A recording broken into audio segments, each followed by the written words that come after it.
Hello everyone, welcome to the networking series.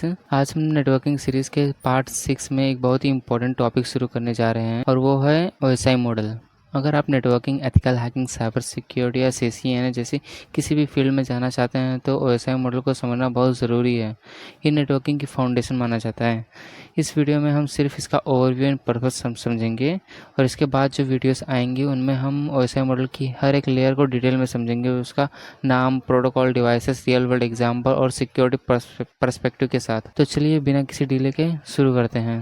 सबसे पहले ये समझते हैं कि ओएसआई मॉडल होता क्या है। ओएसआई का फुल फॉर्म है ओपन सिस्टम इंटरकनेक्शन मॉडल। ये एक 7 लेयर कॉन्सेप्चुअल फ्रेमवर्क है जो हमें बताता है कि जब डेटा एक डिवाइस से दूसरे डिवाइस तक ट्रैवल करता है तब वो किन किन स्टेजेस या लेयर्स से पास होता है।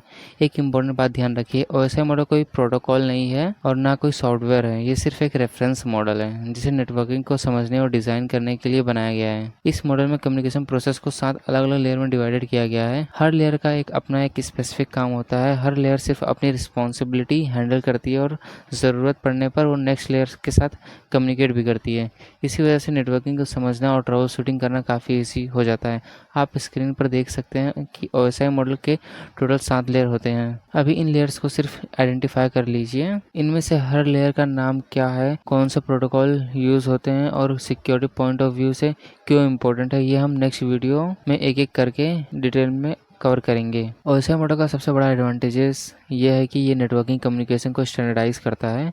इसकी वजह से अलग अलग कंपनीज के डिवाइसेस जैसे सिस्को, एचपी, जूनिपर या किसी और मैन्युफैक्चरर के डिवाइसेस एक दूसरे के साथ कम्युनिकेट कर सकते हैं। इसी वजह से इंजीनियर्स को नेटवर्क डिज़ाइन करना, ट्रबल शूटिंग करना और सिक्योरिटी इशू को एनालाइज करना काफ़ी आसान हो जाता है। अब बात करते हैं कि ओएसआई मॉडल को बनाया ही क्यों गया था। सबसे पहला पर्पस है स्टैंडर्डाइजेशन। सोचिए अगर हर कंपनी अपना अलग कम्युनिकेशन मेथड यूज़ करती तो अलग अलग मैन्युफैक्चरर के डिवाइसेस आपस में कम्युनिकेट ही नहीं कर पाते हैं। यहाँ पर एक कन्फ्यूजन बहुत कॉमन होता है कि प्रोटोकॉल्स भी तो सेट ऑफ रूल्स प्रोवाइड करता है कम्युनिकेशन के लिए, लेकिन ओएसआई मॉडल स्ट्रक्चर या ब्लूप्रिंट देता है, जबकि प्रोटोकॉल जैसे टीसीपी, आईपी और एचटीटीपीएस उस स्ट्रक्चर को फॉलो करके एक्चुअल कम्युनिकेशन करते हैं। और ओएसआई मॉडल एक कॉमन फ्रेमवर्क प्रोवाइड करता है जिससे कंपैटिबिलिटी मेंटेन रहती है। दूसरा पर्पस है सिंप्लीफाइड ट्रबल शूटिंग।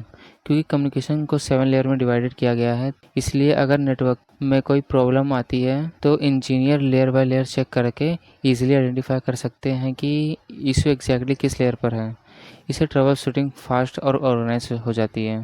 तीसरा पर्पस है मॉड्यूलर डिज़ाइन।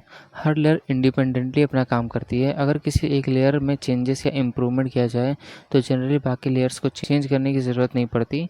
इससे नेटवर्किंग टेक्नोलॉजी को अपडेट करना भी काफ़ी ईजी हो जाता है। और लास्ट पर्पस है इम्प्रूविंग नेटवर्क सिक्योरिटी। सिक्योरिटी सिर्फ फायरवॉल लगाने से नहीं होती। ओएसआई मॉडल की अलग अलग लेयर पर डिफरेंट सिक्योरिटी मैकेनिज्म अप्लाई किए जा सकते हैं। कहीं ऑथेंटिकेशन होती है, कहीं इंक्रिप्शन यूज़ होता है और कहीं एक्सेस कंट्रोल इम्प्लीमेंट किया जाता है। इसी वजह से सिक्योरिटी प्रोफेशनल और एथिकल हैकर्स भी ओएसआई मॉडल को अच्छी तरह समझते हैं क्योंकि अटैक किस लेयर पर हो रहा है और उसका डिफेंस किस लेयर पर इम्प्लीमेंट करना है, ये समझना बहुत इंपॉर्टेंट होता है। तो आज के वीडियो में हमने ओएसआई मॉडल के बेसिक्स, ओवरव्यू और उसके पर्पस को समझे हैं। अब अगले वीडियो में हम ओएसआई मॉडल के हर लेयर को डिटेल में पढ़ने वाले हैं। अगर आपको वीडियो हेल्पफुल लगी हो तो लाइक कीजिए, चैनल को सब्सक्राइब कीजिए और बेल आइकन ज़रूर प्रेस कीजिए ताकि नेटवर्किंग सीरीज़ का कोई भी पार्ट मिस ना हो। तो मिलते हैं नेक्स्ट वीडियो में। Thank you for watching. तब तक के लिए